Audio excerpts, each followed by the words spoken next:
Бір кісі өзінің әйелімен қуырылған тауықты жеп отырғанда, кенеттен есігін қағып қайыршы келеді.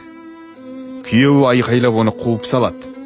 Күндер өтіп, бұл кісі кедейшілікке тап болып, тіпті әйелімен ажырасып кетеді.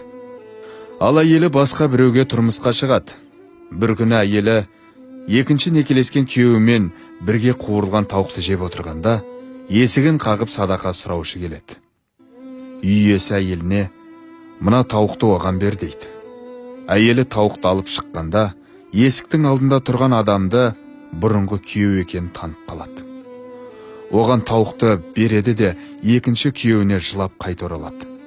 Күйеу әйелінен неге жылағанын сұрағанда, ол есіктің тұсында тұрған кісі бұрынғы күйеу екенін, әрі оның үйіне қайыр тілеп келген кісіні айқайлап қуып жіберген оқиғасын айтып береді.